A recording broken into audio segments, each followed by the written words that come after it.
All right. The Dakar Rally, 2026 Dakar Rally is underway and, well, not really underway. It is the prologue and it is, well, for all intents and purposes, it is qualifying. So qualifying for the 2026 Dakar Rally has concluded. Up next, we're going to have the riders, the top 10 riders, drivers get to pick their starting order, which is kind of an interesting thing. We'll talk a little bit about that, how that can change things up going into the first day, and who may have lucked out and, well, who's going to have to work a little bit harder. So let's jump right into it. We're going to talk about the results first, and then we've got the stage one briefing coming up right behind this. This is where we'll talk about the course, what these guys are going to be up against for the day, and then we will see you guys again tomorrow morning for the results and then the stage two briefing. So that's the game plan. That's what we're going to be doing. Also, check the links down in the description. I'm going to have additional information on there. If you guys want to see stuff like the results from the organization, provisional results, again, these aren't official. They're all going to be provisional since we are talking about them really kind of hot off the press. Check a link in there. We're going to do something on the website. I'm going to throw something together really quick to help get you guys all this PDF, all these information. So if you guys are listening along on Spotify or any of the other podcast audio platforms, jump on down to the description. You'll find that. Or if not, head on over to the website, chasingwaypoints.com, and then we'll get you that information there. You'll find it. We'll make it front and center for you. So, all right. That's enough of that. Sorry. All right, let's get into this thing. So qualifying or the prologue stage is done. These guys are all coming back from it. The one that I want to, before we even talk about anything, Niels Therick with some bad luck on the Cove, having to push the Cove across the finish line on that one. That is challenging. The Dakar spirit starting early. And yeah, that's going to be a memorable scene. I'm sure it'll be talked about for years to come. Okay, so what it looks like right now with this one is Edgar Canet out of Spain on the Red Bull KTM factory racing bike, finishing a time of 11 minutes, 31.9 seconds. So remember, this was a 22-kilometer special test for these guys, or prologue test for them.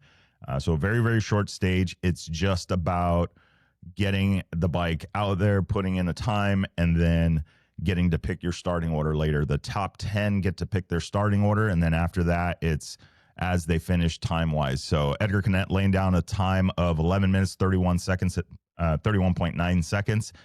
Daniel Sanders, the current number one plate holder, so last year's winner, in the second spot on the KTM factory team, 11 minutes, 34 seconds, and a tenth. So 3 seconds off the pace of Edgar Canet. And then Ricky Brabeck, the American, in the number 3 spot aboard the Honda CRF 450 Monster Energy HRC Honda. 11 minutes, 36 seconds for him, finishing 5.2 seconds behind him. So really, really, really interesting on that one. Excuse me. 5 seconds out of the lead, 2 seconds behind that of Daniel Sanders. So really interesting. Very, very tight. We're talking let's just fast forward a little bit here. Let's see how far down the list we have to go to get to the 1 minute mark, where it was 1 minute from the leader. And that is going to be all the way down to 18th. So the top 18 guys were within 1 minute of each other at the finish of this prologue stage. I think that's already saying it's going to be a competitive rally. So, all right, let's move on to that one. Luciano Benavides in the number 4 spot, KTM Red Bull Factory Racing. 11 minutes, 42 seconds, finishing 11 seconds out of the lead, 6 seconds back from Ricky Brabeck. Ross Branch, the Kalahari Ferrari aboard the Hero 450 Rally, 11 minutes, 47.4 seconds. So he's going to be 16 seconds back from the leader, 5 seconds out of the number 4 spot occupied by Luciano Benavides. Michael Doherty, we talked about this, keeping an eye on him. Michael Doherty out of South Africa on the BAS World KTM team.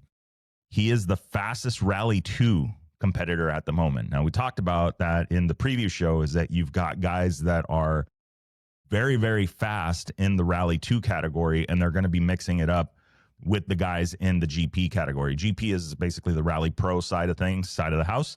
Rally 2 is your like intermediate level riders. Obviously, Rally 2 is the biggest class. Rally GP is the elite class. So really cool to see some guys dicing it up there. Then we've got Tasha Sharena in the number 7 spot.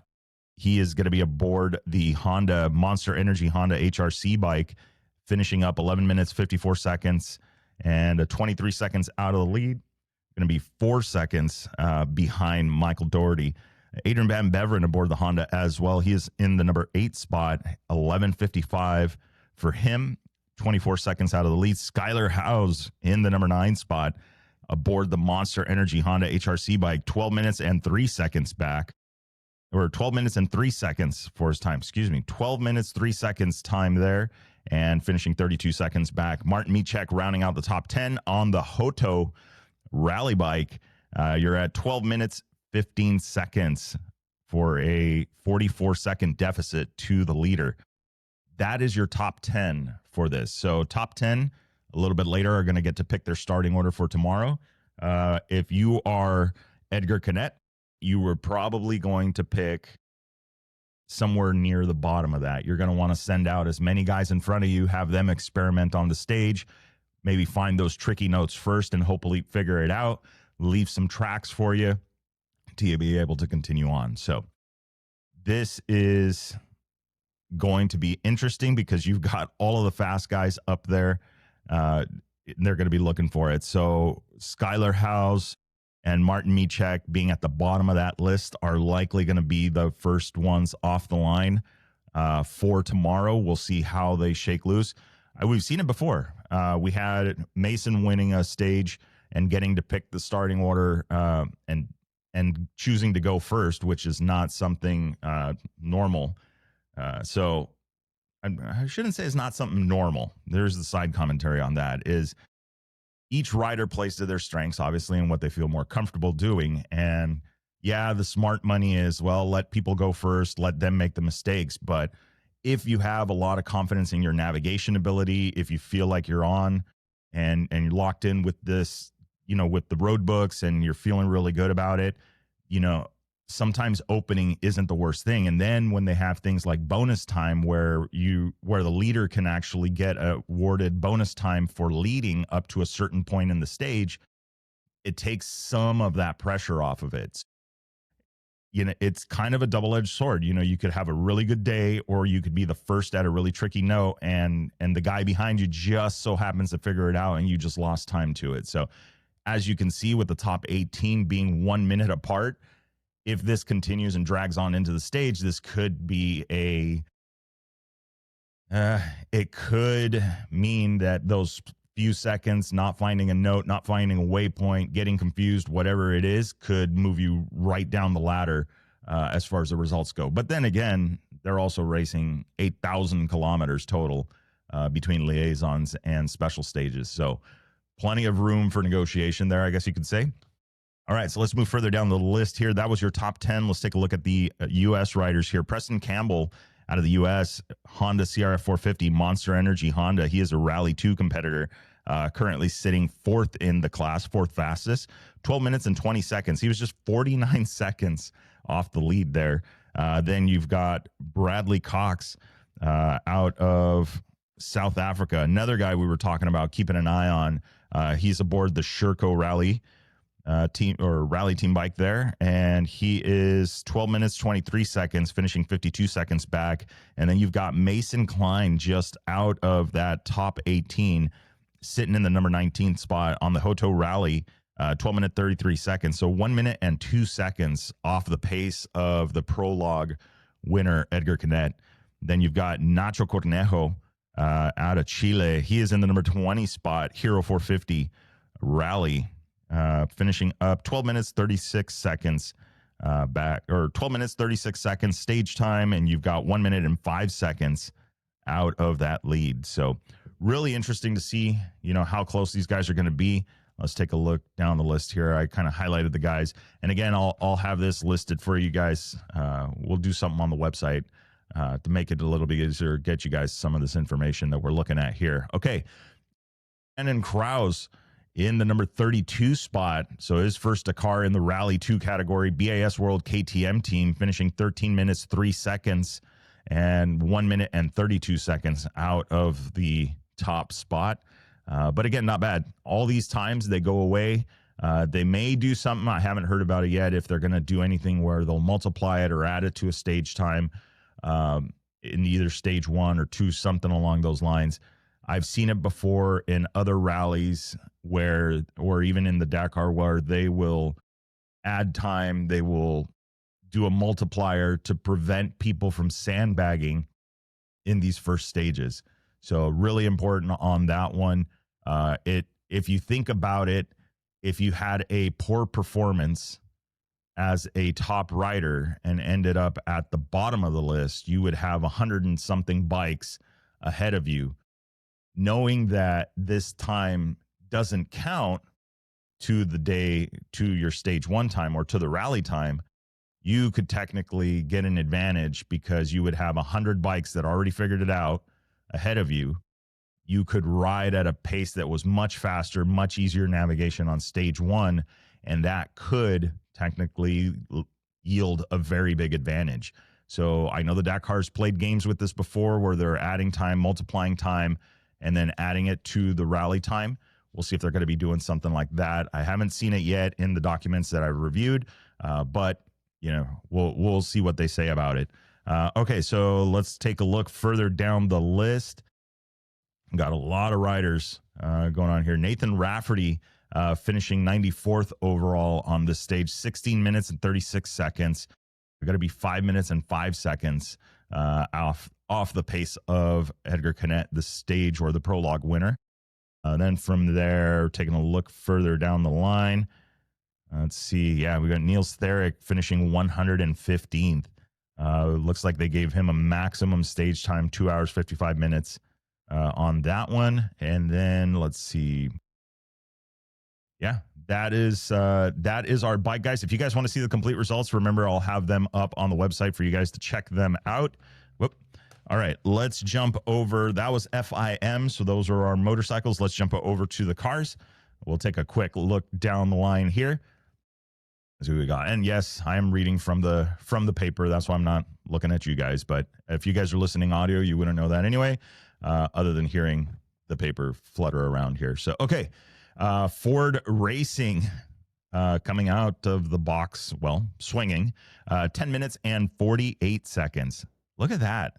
So top time for the bikes was 11 minutes and 31 seconds. And then for the vehicles, it's 10 minutes and 48 seconds. So remember, I was just saying about how having vehicles in front of you could be an advantage because they lay out the line. Well, now imagine you're a vehicle and you just had almost 115 bikes get out in front of you. That would be an interesting thing, wouldn't it? Now you've got all of these bikes that have laid down the track, so the guys in the vehicles basically just have to send it the navigation a little bit easier. Not that they're going to get a lot of trickery in 22 kilometers or 23 kilometers of prologue stage, but that's the effect that this could have, and that was just 22 kilometers. When you've got stages that are several hundred kilometers, you can imagine the amount of advantage that is. So, okay, Ford Racing, Matthias Ekstrom out of Sweden in the Ford Raptor Ford Racing vehicle. He's T1 Plus, so 10 minutes, 48 seconds for him. And then Mitch Guthrie and Kellen Walsh in the other Ford Racing Raptor, finishing up second. He is 10 minutes, 56 seconds and 1/10, finishing 8 seconds back.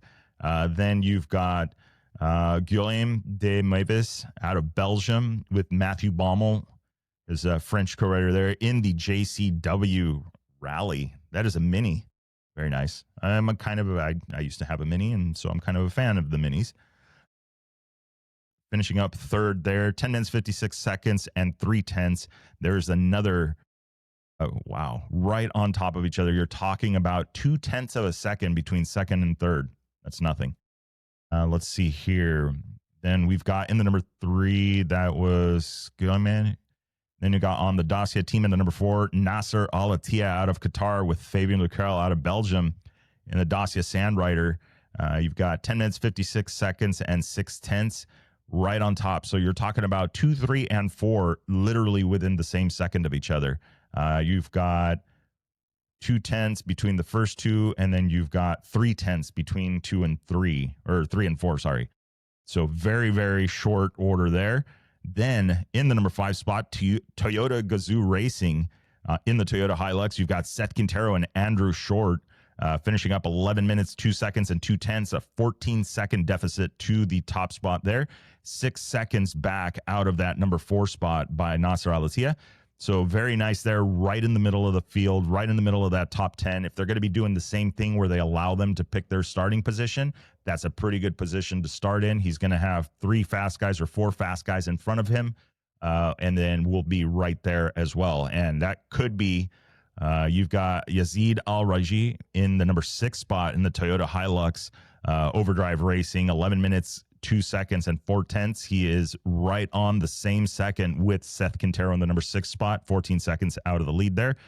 Then you've got in the number 7 spot in the Toyota Hilux, you've got Eric Goskal out of Poland and Szymon Gospodarczyk out of Poland. Energylandia Rally Team, 11 minutes, 2 seconds for him. Ford Racing's Carlos Sainz and Lucas Cruz out of Spain in the number 8 spot, Ford Raptor Ford Racing for them, and that is 11 minutes, 3 seconds. He's going to be 1 second out of that number 7 spot. In the number 9 spot, Century Racing is going to be Mathieu Serradori out of France with Loic Mandeur in the number 9 spot. Century CR7, Century Racing Factory Team, 11 minutes and 3 seconds for them, finishing in the same second as Carlos Sainz. Rounding out the top 10, Saud Varia in that number 10 spot, Toyota Gazoo Racing. For them, let's see, 11 minutes and 6 seconds back. And then rounding out the rest of the results, Toby Price in the number 16 spot, Toyota Gazoo Racing, 11 minutes, 19 seconds, 31 seconds down to number 16. Let's jump down and see how long we have to go to get to 1 minute of separation for these guys. That is going to be all the way down to 27th. So the 27 top cars are all within a minute of each other when it comes to the prologue. So that is very, very fast. Looking further down the list, you've got Sarah Price in the number 34 spot in the Defender Rally, and that is the stock vehicle. So this is basically for us that know Baja Racing, basically a Class 11. The stock Baja Bug with slight modifications and things like that. Obviously, these Defenders are going to be modified a little more heavier than that, but I'm very anxious to see how these perform. Range those guys, Range Rover, I should say, road-going vehicles. Well, I shouldn't say anything. Maybe they'll become a show sponsor. Great vehicles. Best in class. No, just kidding. Anyway, so Defender Rally, Sarah Price and Sean Berryman making it happen in the number 34 spot. They are going to be the fastest in the stock class. So very awesome to see that one. Finishing up 12 minutes, 3 seconds back. 1 minute and 15 seconds between them and the fastest vehicle. So again, no slouches either. That is nothing in the grand scheme of things. Okay, let's take a look further down the list. Let's see who else we find out of Team USA. Don't see anybody there. All right, let's take a look. We're down to Brock Hager and Max Eddy in the number 61 spot. They are on the Loeb Frey Media Motorsport team. That is in a Polaris Razor Pro R, finishing 12 minutes, 47 seconds back, 1 minute and 59 seconds. So 12 minutes, 47 seconds of stage time, 1 minute, 59 seconds out of the lead on that one. So very well done on those guys.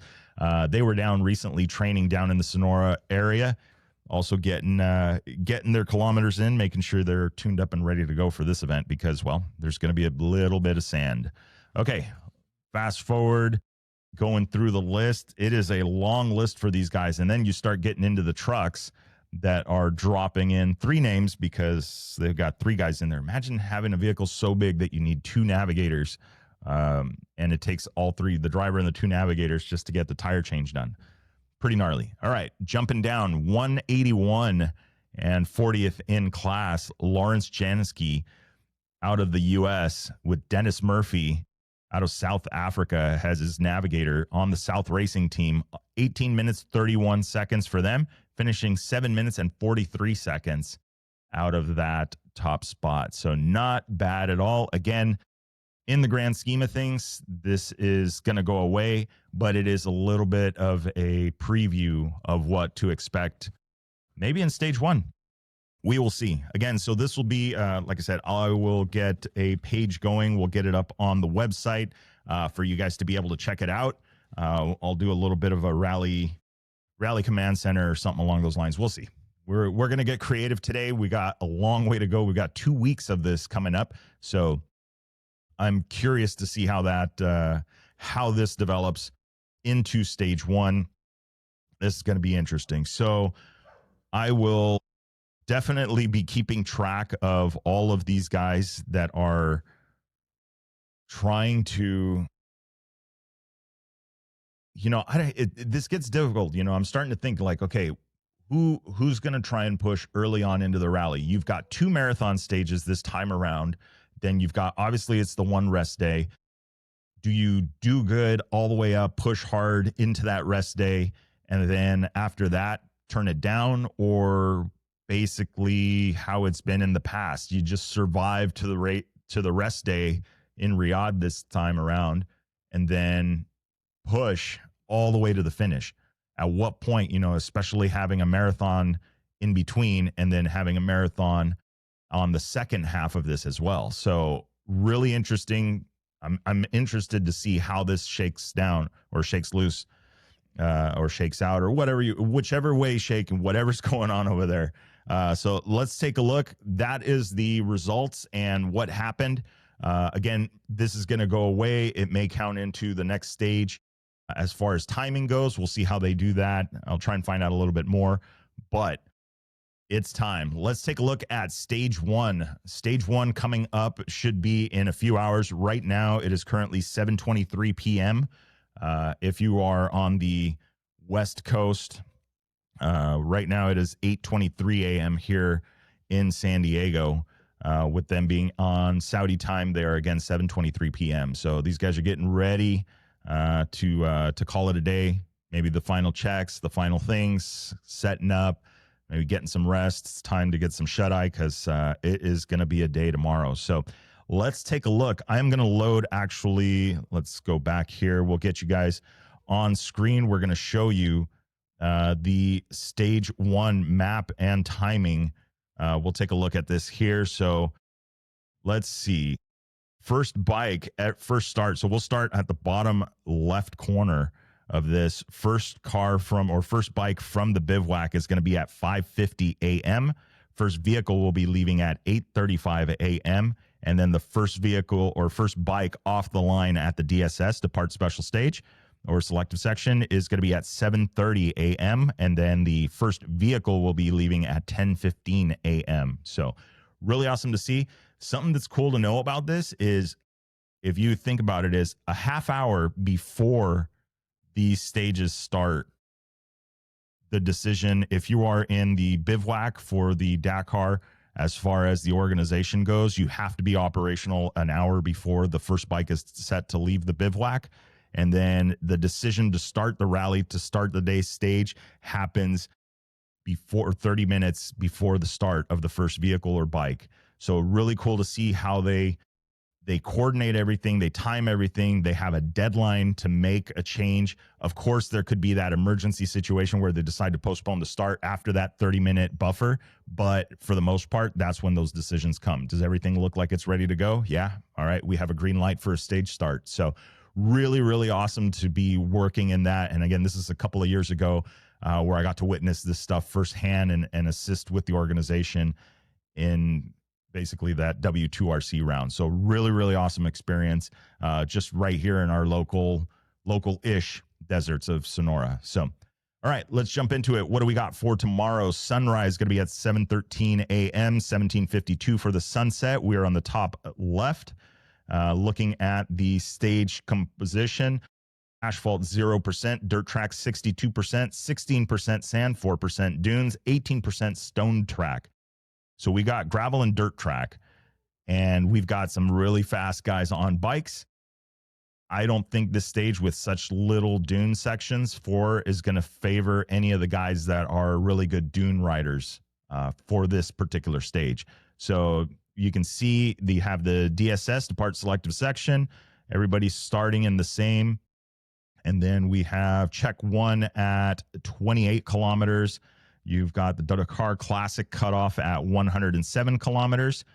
And then we talked about this in the preview show. This is something that's coming up that they're going to start doing, which is really weird that they don't do this typically. If you look on the map, you have a service area at kilometer 179 for the FIA. So that means vehicles 179 kilometers in will have a short service window to do tire changes, to do a adjustment, to do some really basic stuff before continuing on out of that. And it's basically in a 3 kilometer section, 179 to 181. They'll be in the service area where they can do mid-stage repairs. So let's take a look here. Let's go further down. You're going to have a neutralization for fuel at kilometer 214 on tomorrow's stage. Then moving on to checkpoint 2 at kilometer 222. You have CP3 at kilometer 228. So those checkpoints will be timing points where we will see tomorrow on the results or the live results later tonight. You'll be able to see what the timing is through those sections and through certain kilometered sections. And then we have at the very end, we're going to have our arrive selective section or arrive special stage. We've got kilometer 305 for those guys. So once they are done and cleared of the stage, they're going to have a jaunt back up to the start camp in Yanbu. We are looking at range from the bivouac to the start is going to be 100 kilometers.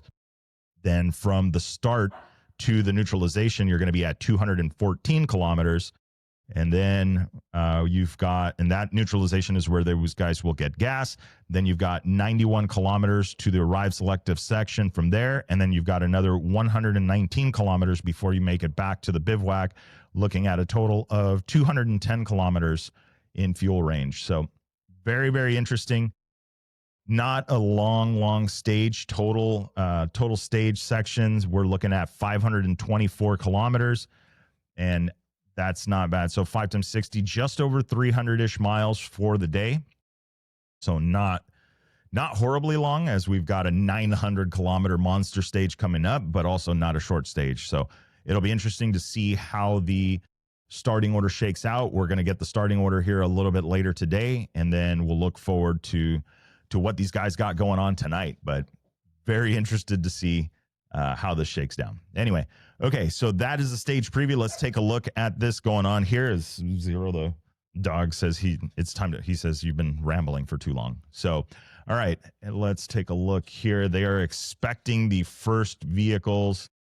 Let's see, at 1:44 entry into the bivouac. So 1:44 p.m. is what they're expecting for the last vehicle to enter the bivouac. And then on the bikes, they're expecting FIM last at 21:57. So actually the other way around. So 1:44 a.m. is what they're expecting the first vehicle or last vehicle to show up. So really interesting to see. Again, check the website. We'll have this information for you guys up there. I'll be working on that here in a little bit. So if you're watching this video, stay tuned. The description will be updated with that link if you guys want to check this stuff out. I think it's really cool to be able to get a little bit different look at the Dakar Rally. So with that being said, guys, remember, it'll make sense when you get there. Enjoy the ride. Yeah, and don't forget, like, share, subscribe, and all of that fun stuff. We will see you guys for stage number 2 with results for stage 1 and the preview. See ya.